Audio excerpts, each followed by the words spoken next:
देखने वालों को भी ईद दी। सबको ईद मुबारक, खैर मुबारक। ईद सबके लिए बहुत सी खुशियाँ लेकर आए। हाँ। कैसा लग रहा है ईद के मौके पे दो इतने खूबसूरत कपल इकट्ठे हैं? अल्हम्दुलिल्लाह जी, अल्लाह ताला की ज़ात का बहुत शुक्र है, जितना शुक्र अदा करें उतना कम ना। और आप लोगों का बहुत शुक्रिया, आपने टाइम निकाला और आप तशरीफ लाए। जी आपका बहुत शुक्रिया कि आपने हमें टाइम दिया और आज हमारे जो देखने वाले हैं वो इतने खूबसूरत लोगों से मिल रहे हैं, क्योंकि नरगिस चीचो हैं दिलों की धड़कन, और जब इन्होंने काम किया तो ख़ुद को मनवाया। और माजिद भाई हमारे तो भाई हैं, क्योंकि ज़ाहिर है कि हमारी बहनों की तरह इनके हस्बैंड हैं। ईद बिल्कुल थोड़ा सा उदास भी इसीलिए हुए हैं, अच्छा। क्योंकि मैंने मरवा जी इनकी वालदा से बहुत कुछ सीखा है और बहुत से लफ्ज़ सीखे हैं। मैं जब इनकी वालदा के पास जाती थी तो एक जन्नती औरत है माशाल्लाह माशाल्लाह, बहुत ही उनसे मैंने बहुत कुछ सीखा है। यानी मैं कई दफ़ा ऐसा होता था कि कोई लफ्ज़ उनका सुन के मैं वहाँ तो खामोश हो जाती थी, लेकिन घर आके मैं घंटों सोचती थी कि ये लफ्ज़ तो हमने पहले सुना ही नहीं कभी। जैसे मैं पहली दफ़ा गई तो उन्होंने मुझे कहा कि मैंने अपने बेटों को फ़र्ज़ शनास बनाया है। ज़बरदस्त। फ़र्ज़ शनास, मैं बड़ी देर सोचती थी कि वाकई बेटों को फ़र्ज़ शनास होना चाहिए, उनको पता होना चाहिए हमारे फ़र्ज़ क्या है, हमने किस तरह पूरे करने हैं। फिर मैंने एक दफ़ा मजाकन ऐसे कह दिया कि आपको पता है आपका बेटा बहुत अच्छा गाता है, तो हंसना शुरू हो गई ना। तो कहने लगी कि हाँ जी मुझे पता है, और अल्लाह मेरे बेटे को इज़्ज़त वाले काम में इज़्ज़त दे। तो ये वो लफ्ज़ हैं जो हमने कभी सुने ही नहीं थे। तो मैं कितनी दफ़ा सोचती थी कि वाह ऐसे लफ्ज़ तो हमने कभी सुने ही नहीं, कि वाकई एक मर्द को फ़र्शनास होना चाहिए। हम लोगों के घरों में मैं समझती हूँ कि हम ना जो फीमेल्स जो जितनी भी शोबिज़ में काम करती हैं, हम एक अल्लाह के निज़ाम से जंग करते हैं ना, घर के बेटे बनना शुरू हो जाते हैं, और बेटों को जो है वो बेटियां बना छोड़ते हैं, तो घर का निज़ाम दरम बरम हो जाता है। जैसे वो कहती थी ना कि जिस घर में औरतें फैसला करना शुरू हो जाए, जिस घर में औरत की हुक्मरानी हो उस घर का शराजा बिखर जाता है। तो अल्लाह ताला का एक निज़ाम है, उसी तरह ही चलना चाहिए। और अल्लाह की ज़ात का बड़ा शुक्र है।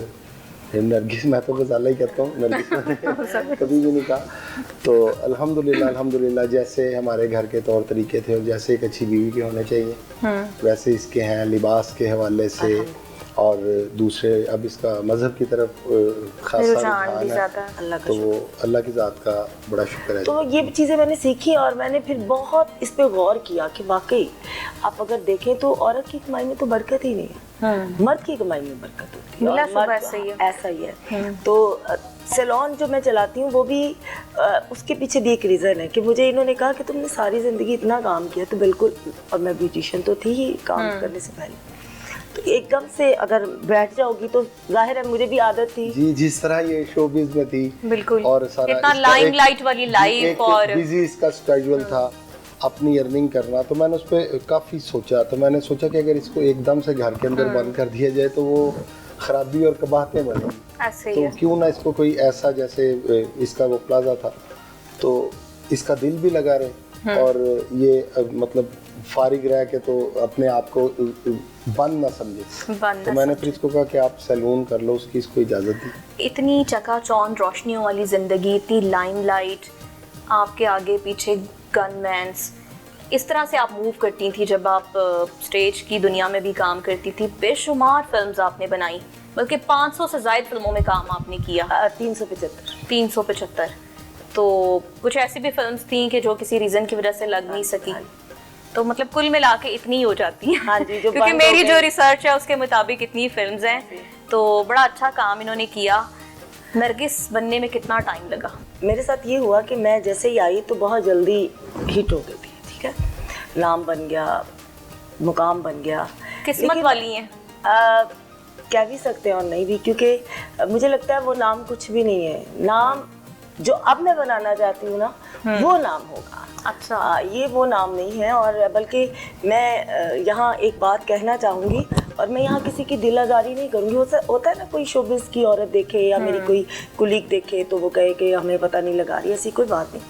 बट आप वक्त के साथ साथ इतना सीख जाते हैं कि कुछ चीज़ें आपको अपनी जो प्रीवियस आप कर चुके होते हैं, आपको लगता है कि ये बहुत बड़ी गलतियाँ थी हमारी, अच्छा, जो कि हमें उस वक्त नहीं पता था, या या तो कोई सिखाने वाला नहीं था, या हम सीखना नहीं चाहते थे, क्योंकि वही बात आ गई ना कि हम बेटे बनने की कोशिश करते हैं और बेटा बनते बनते अपने ट्रैक से हट जाते हैं और घर के हुक्मरान बन जाते हैं छोटे होने के बावजूद।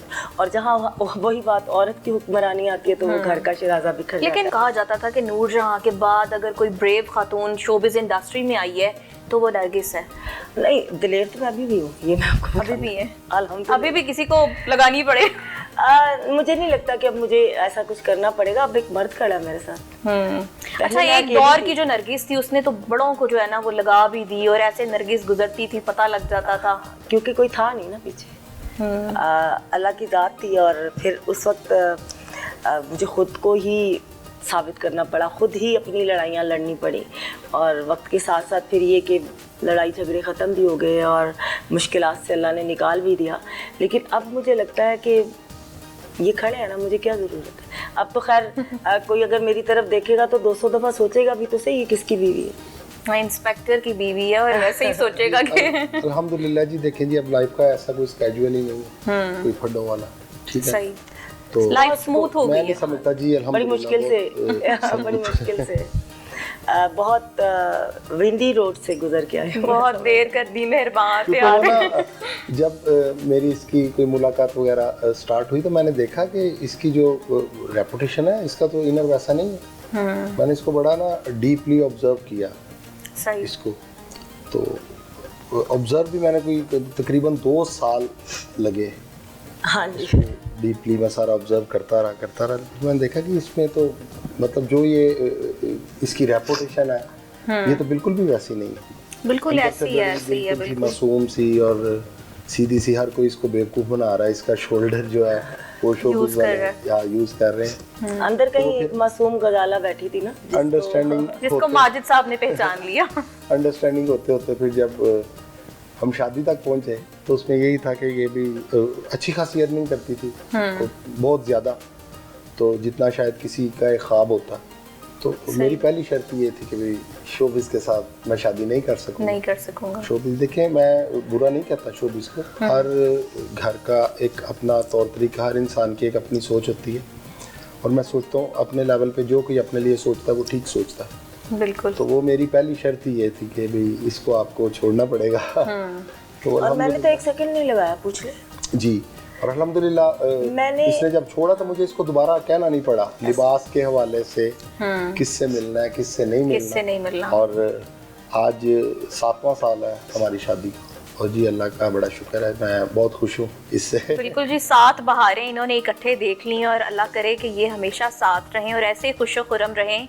ज़िंदगी में मियाँ बीवी जो हैं वो गाड़ी के 2 पहिए हैं, कहीं ना कहीं नोक झोंक ज़रूर आ जाती है, मगर फिर भी आप एक दूसरे के साथ चलते हैं और बड़ी खुशी से निभाते हैं। ये सबसे खूबसूरत रिश्ता होता है।